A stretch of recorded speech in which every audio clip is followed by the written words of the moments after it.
She is a billionaire. She is classy. She had everything, money, cars, gold, but her heart was empty. No child. People mocked her, whispered behind her back, and made her cry in silence. On the other side of town, a poor woman, dirty and hungry, had one treasure, a beautiful baby girl. Then one day, the rich woman saw the baby and did the unthinkable. She took what wasn't hers. A secret was born. But secrets don't stay hidden forever. What happens next will shock you. Watch till the end. Like, share, and subscribe. Shut up, you this woman, the mother snapped angrily. If only you had a child. You would know what it means to love and protect one. You maltreated my daughter because she's not yours. Mrs. IB stood frozen, her voice trembling. No, madam, it's not like that. I was only correcting her. She threw sand at my face. Correcting her? The woman scoffed. Then go and correct your own child. Oh wait, I forgot. You don't have any. Childless woman. Mrs. IB's heart shattered. The woman stormed off with her daughter, leaving her in shock. Her hands trembled as she locked up her shop and drove home in silence, her vision blurred with tears. At home, she collapsed on the couch and wept. Hot, bitter tears soaked her blouse. It felt like the weight of 15 years of childlessness was suffocating her. When her husband arrived from work, he was cheerful. Honey, I bought your favorite snake and some fresh pineapples. Come see. But when he saw her crying, the joy vanished from his face. Sweetheart, what happened? Why are you crying? She turned to him, her eyes swollen. I'm tired, I'm really tired. I want a child, not food, not gifts, not clothes. I just want a child. But we've tried everything, Mr. IB said gently, holding her. The best hospitals, the best doctors, they all say we're fine. It's just timing. When? She shouted. When will it be our time? It's been 15 years. I'm the joke in every conversation, the object of pity and gossip. Today, a woman called me a childless, which because I scolded her daughter. Do you know how that felt? Mr. IB pulled her into his arms, wiping her tears. Don't cry, my love. We will have a child. I promise. But I need you to stay strong for me, for us. You mean everything to me. That night, Mrs. IB laid in bed, pretending to be asleep. She kept silent, but deep down, she felt empty. Her heart ached with a longing words couldn't explain. The morning sun was low in the sky. Mrs. IB sat quietly in the car, waiting for the red light. She felt a deep sadness in her heart. She had been married for 15 years, and she had much. She had a big house, a nice car, and a good husband. But she did not have one thing she wanted most, a child. Her home was often quiet and empty. Every night, she went to bed hoping that someday there would be a child's laughter in her house. Today, driving to work, she felt the empty space inside her heart as strongly as ever. Across the street, the traffic stopped at the red light. Mrs. IB noticed a small bus stop on the side of the road. It looked old and dirty. There was garbage on the ground, and rats were moving around. On a torn wooden bench sat a woman. The woman was barefoot, and her clothes were tattered. She was heavily pregnant. Her belly was very round and big under the thin, worn fabric of her dress. The woman's feet were dirty and scarred from years of walking on hot, rough roads. Despite her hard life, the woman's face looked gentle. Her eyes were tired but kind. She held her hands on her large belly, as if she was protecting the baby inside. Mrs. IB felt her heart tighten. She could not look away. She stared at the woman's face. The woman's lips were cracked and dry, but she had a small sad smile when she saw Mrs. IB looking. The baby inside the woman's belly was close, but the world around her was very far. Garbage lay behind the woman, and the smell of rotten food filled the air. Cars zoomed by. People shouted. Music played from a nearby market, but the woman sat quietly. She seemed alone in the noise. Mrs. IB felt tears come to her eyes. She tried to blink them back, behind her sunglasses. Why did this woman have a baby in her belly? Mrs. IB wondered, while her own arms held nothing. The contrast was sharp. The woman was on the hard street with almost nothing, and yet the future little life was growing in her. Mrs. IB gently pressed her hand on her own empty stomach. feeling the quiet emptiness there. The light turned green and cars started moving again. Mrs. IB drove on to work. Her heart felt heavy. At the office, she could not focus. During a meeting, she stared out the window. The pregnant woman's image stayed with her. Throughout the day, she thought of the woman on the bench. At lunch, she barely ate, her appetite gone. The woman's situation was always in her mind. How could one be so poor and yet carry a child? She could not stop feeling both joy for the unborn baby and sadness for the mother. That night, lying in bed, Mrs. IB closed her eyes and saw the pregnant woman's face in her mind. She could not sleep. Her heart was still heavy, but it was not a new kind of heaviness. It was a pain she knew well, a pain that had lived inside her for years. The next morning, Mrs. IB drove to work again. The red light was at the same busy corner. This time, as she approached, she had brought something with her. When her driver stopped at the light near the dirty bus stop, Mrs. IB took a small brown paper bag from her purse. She opened the car door quietly and stepped out. The morning heat was already strong. She walked to the bus stop with soft steps. The pregnant woman was still sitting there on the torn bench, the big trash heap behind her. A hot wind blew around her, lifting her thin dress a little. "Good morning," Mrs. IB said softly. The woman looked up, surprised. Her eyes opened wide. She did not expect anyone to be nice to her. "Good morning," Nancy said in a very soft voice. Nancy was the woman's name. She whispered it. She was gentle and so very polite, even though she was dirty and barefoot. Mrs. IB held out the bag. "I brought you some food and water," she said. She felt shy giving it. She smiled with kind eyes. Nancy gently took the bag. She pulled out a small piece of bread and a bottle of water. "Thank you," she said quietly. Her voice was quiet but warm. The water made small beads of sweat on her forehead. She looked at Mrs. IB, surprised. Mrs. IB just nodded and backed away. She did not want the woman to feel embarrassed or owe her anything. In her car, her hands still shook a little. She felt something new stirring in her heart. Guilt and hope mixed together. If only every poor mother could be helped, she thought. If only every child could have food and love. For the next few days, Mrs. IB kept coming by. She would stop and give Nancy an apple, or some bread, or a cup of water. Sometimes she stayed hidden in the car and watched Nancy eat. At first, Nancy was very shy. But soon she realized this kind woman did not want anything from her. Nancy just said thank you softly with a smile. One afternoon, Michael saw Nancy too. He lived in the building across the street from the busy bus stop. Michael was a young man who worked in a small office nearby. Every day on his way to work, he noticed the same gentle pregnant woman by the roadside. He felt a tug in his heart for her. He decided one day to help. He walked to the stall with cold water and bought 2 bottles. He came up to the bench where Nancy sat, looking tired under the hot sun. "Hello there," Michael said softly, offering a bottle. Nancy looked up and smiled, her eyes shining. "Hello," she whispered back.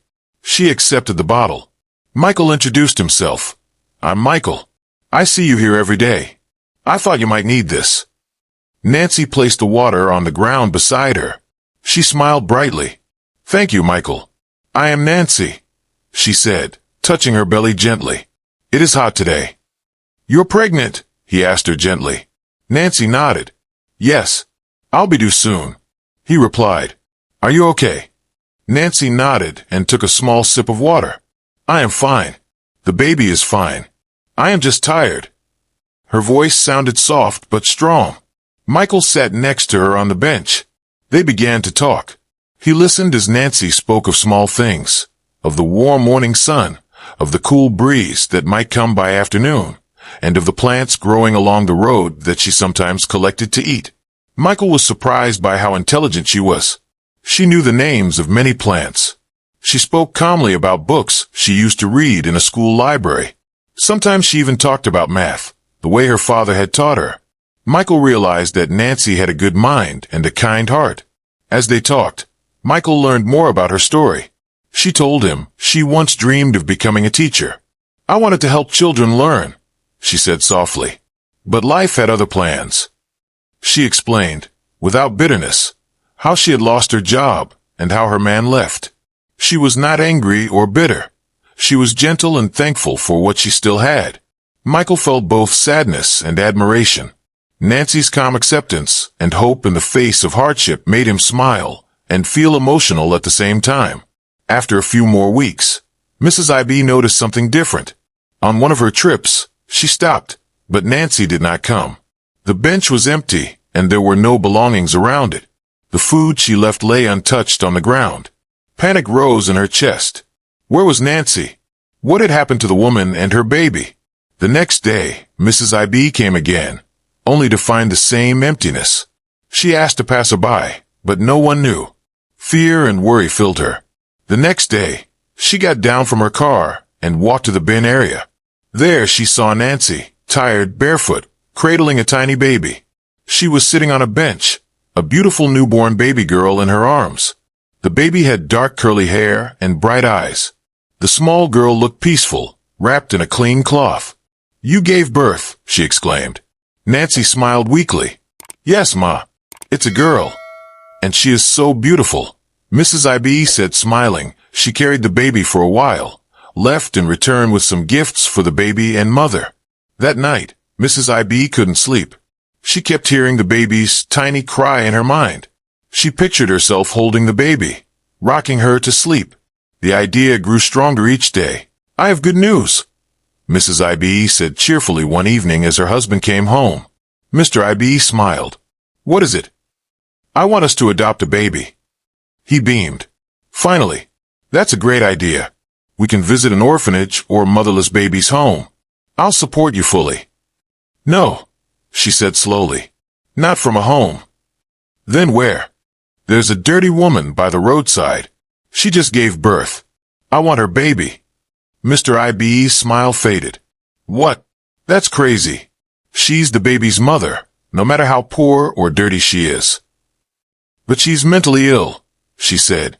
"The baby needs a better life." "And what about our values?" he snapped. "We have the means to adopt legally. Why steal from a helpless woman?" She fell on her knees. "Please, just let me do this. For once, let me be a mother." The next day, she prepared food and added a strong sleeping pill. Nancy, trusting her, ate it quickly. Minutes later, she dozed off. Mrs. IB hesitated.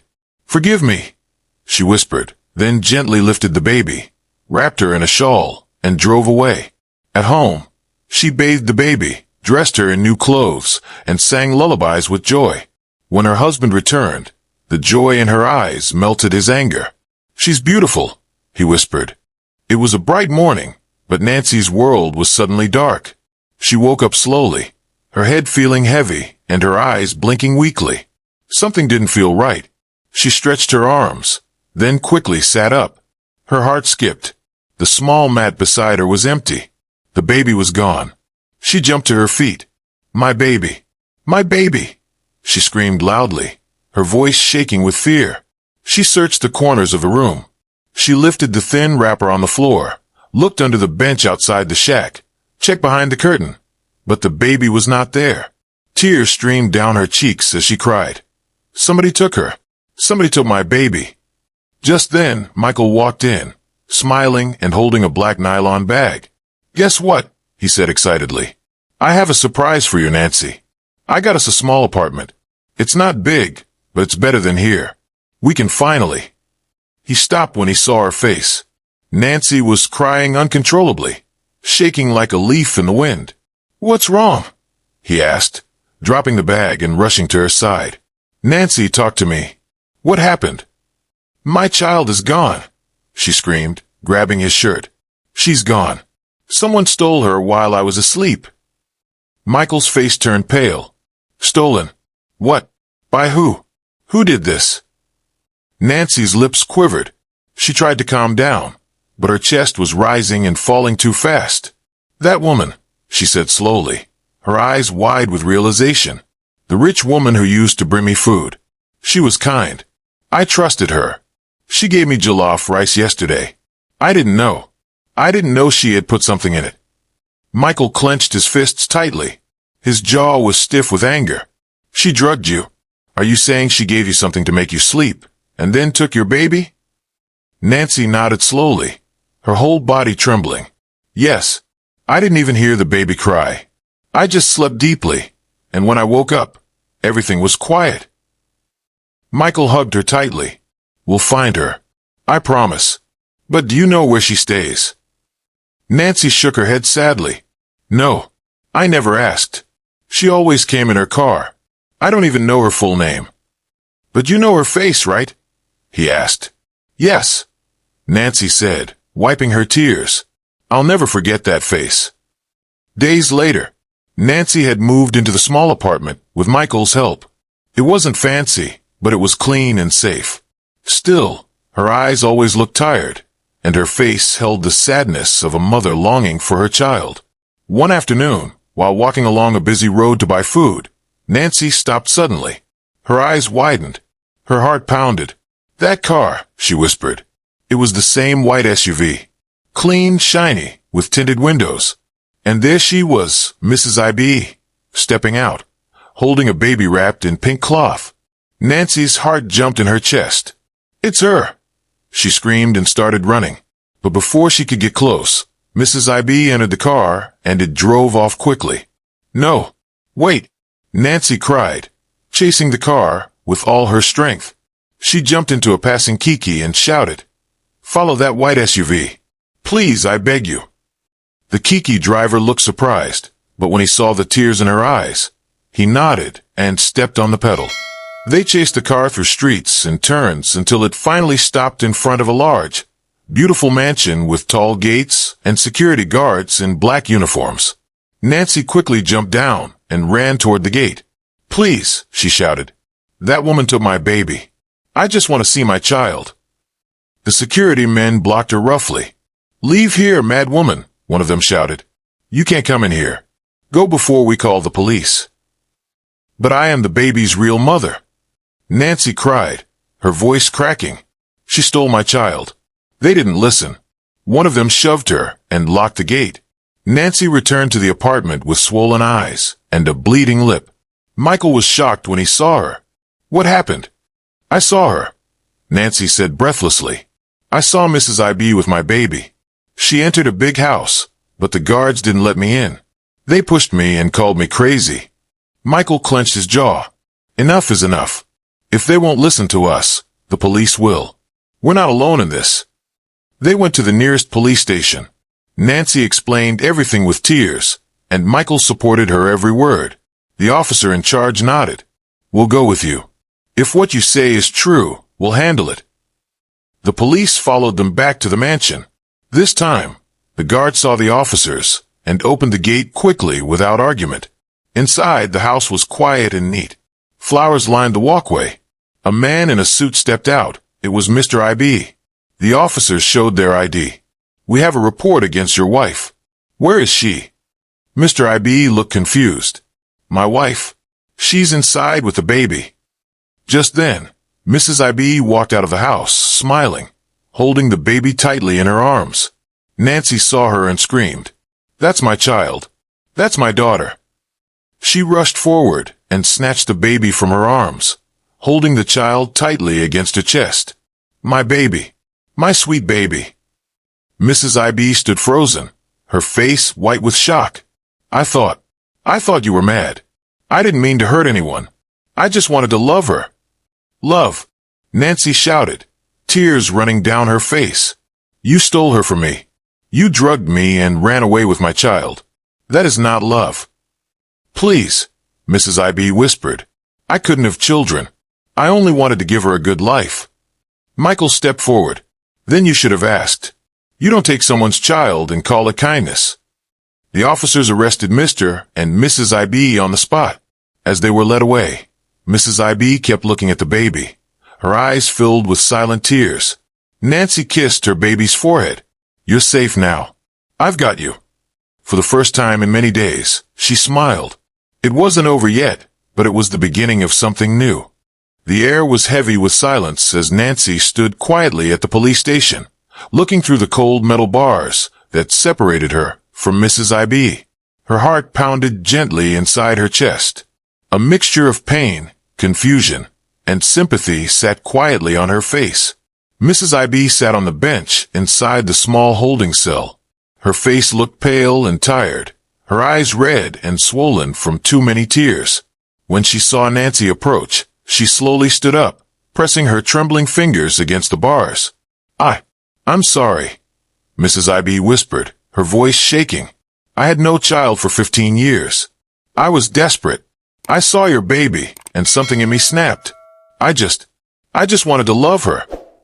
Nancy blinked slowly, taking in every word. You took my baby without asking me, she said softly but firmly. You held her like yours, without knowing how much I cried searching for her. I know, Mrs. IB replied, her voice filled with regret. It was wrong. Very wrong. But I swear to you, I never meant harm. I fed her, held her, sang to her at night. I treated her like a queen. I only wanted to give her a better life, the life I never had the chance to give a child of my own. Nancy looked deep into the woman's eyes. There she saw no wickedness, only pain and honesty. There was something raw and broken in the way she stood, something real in the way her lips trembled as she spoke. You really love her, don't you?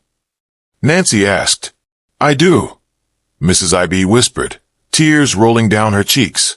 Please forgive me. I know I made a terrible mistake, but please, don't take her away from me. She's my miracle. Nancy sighed deeply. Her eyes softened as she looked away for a moment, thinking about her own struggles, about the days she begged for food, the nights she slept under the bridge. Her child had been taken, yes, but she had also been loved. I can see it in your face, Nancy said gently. She's healthy, neat, and happy. You didn't treat her badly. But next time ask. Please. Just ask. A few days later, after much thought and deep conversations with Michael, Nancy walked into the IB's home with a decision. I want her to have a good life, Nancy said, holding her hands together tightly. And you clearly have love to give. So, I'll agree to an official adoption. But everything must be legal and clear. Mrs. IB gasped softly. Her eyes widened in shock and hope. You mean it? Nancy nodded slowly. If you want her, take her properly. Adopt her the right way. Tears streamed down Mrs. IB's face. She dropped to her knees and thanked Nancy again and again. Thank you. Thank you. May God bless you. In the weeks that followed, all legal papers were signed. The court recognized the adoption. The baby girl was officially named Miracle because that's what she was to everyone whose life she had touched. 5 months later, Nancy's life was no longer the same. With Michael's help, she moved into a decent apartment, far from the cold streets she once called home. Michael helped her start a small business, and every day, he showed her love with his actions, cooking for her when she was tired, encouraging her when she doubted herself, and listening when she just needed to talk. One sunny afternoon, as they sat on the balcony sipping orange juice, Michael reached into his pocket and pulled out a small silver ring. Nancy, he said, his voice gentle, I know your heart has seen pain, but I want to be part of your healing. Will you marry me? Tears filled Nancy's eyes as she nodded, too overwhelmed to speak. Yes, she whispered. Yes, I will. They got married in a small but beautiful ceremony attended by friends and a few neighbors. Nancy wore a simple white gown, her smile brighter than the sun. Michael stood proudly beside her, holding her hand like he never wanted to let go. Meanwhile, in the IB's home, their house was now filled with laughter and warmth. Baby Miracle crawled around happily, her little hands grabbing everything in sight. Mrs. IB often sang to her while cooking, her voice sweet and light like a bird's song. One morning, as the birds chirped outside, Mrs. IB rushed into the kitchen, holding something in her shaking hands. Her eyes were wide with surprise, her breathing fast. She stood in front of her husband, barely able to speak. Darling, look, she said, showing him a white stick with 2 bold pink lines. I took the test this morning. I'm pregnant. Mr. IB froze for a second. Then slowly, a smile spread across his face. His eyes watered as he pulled her into his arms. Are you serious? He cried. We're going to have a baby? Yes, she said, crying and laughing at the same time. Our own baby. He kissed her forehead gently, holding her tight. Baby Miracle has truly brought joy into this house. She opened the door to blessings. They looked down at Miracle, who was playing with a teddy bear, giggling sweetly. Indeed, Miracle was more than just a name. She was a turning point, a light in dark places, a second chance for broken hearts.